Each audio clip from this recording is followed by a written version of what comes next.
Mr. Joyce. Thank you, Mr. Chairman. Appreciate it.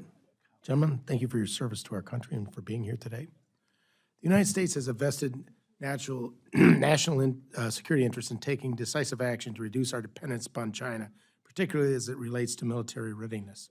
I have concerns that our military is dangerously reliant upon China when it comes to procuring raw materials like plastic and rubber that our defense industrial base needs to produce defense articles. We must have a whole-of-government strategy in place to free our military from relying upon goods coming from Communist China as soon as physically possible.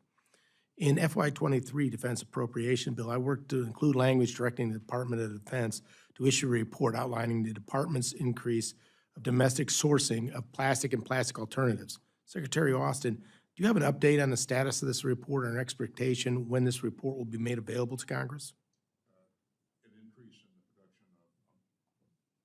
I'm sorry, sir. I missed An increase from the production of plastic, domestic sourcing of plastic or plastic alternatives for the defense industry.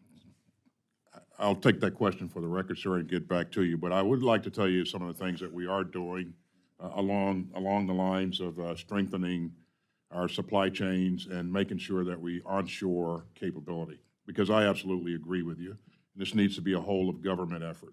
I want to thank you and the rest of Congress for what you've done for the CHIPS, in support of the CHIPS Act. I think that'll make a really big difference.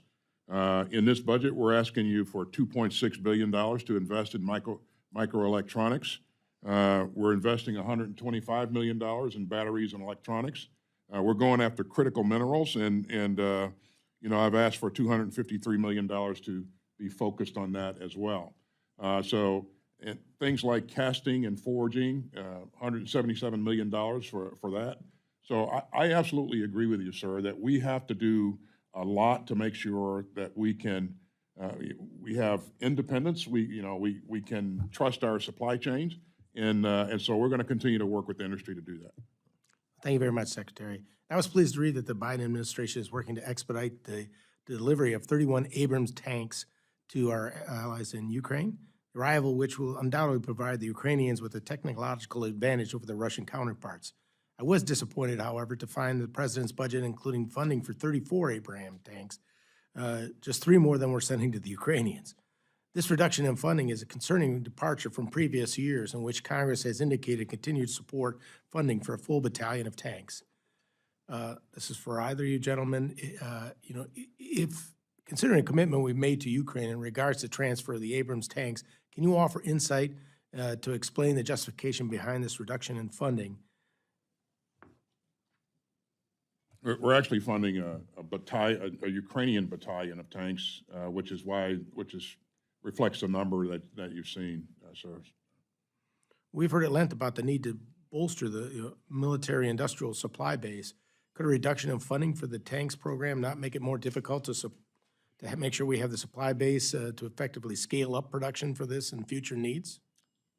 So what we'll do for these tanks that we're providing to Ukraine, if that's the question, is that we're taking tanks out of our stock, right, and rebuilding those tanks so that they are exportable, and so that actually will come out of drawdown versus new purchase. But I understand and appreciate that, but are we not securing new tanks in the process from the supply chain here in America? Because there was a reduction from the amount that were authorized. There are, it's just not at the rates. I'll have to go back and check with General McConnell and the Army staff, but the tank plant at Lima, Ohio is continuing its operations. It's not being shut down, and if you have information it's being shut down, that would be new news to me. The tank production line is going to be kept open. It's necessary to keep it open. It's a unique thing. It's not, tanks aren't produced in the commercial world, so we've got to keep that line open because tanks, although there's going to be a future operating environment, you're going to have the introduction of robotics, you're going to have all kinds of other things in the future with artificial intelligence and so on and so forth. But tanks have value, and they have value today, and you're seeing it play out in Ukraine, and they're going to have value for many, many years to come. So I don't know of any intent to shut down that Lima, Ohio tank production line. Well, I didn't mean to bring it up as a Buckeye thing, but the fact that we're actually slowing it down, as you know, sir. Yeah, slowing down. The problem with that is that you have the pieces and parts and mom and pop people who produce on that supply line. And if they're slowing down or being shut down because we're not doing that, that slows down our ability to ramp up, God forbid the need be. Sure. I thank you for your answers. I look forward to getting the copy of that report soon, Secretary, and I yield back.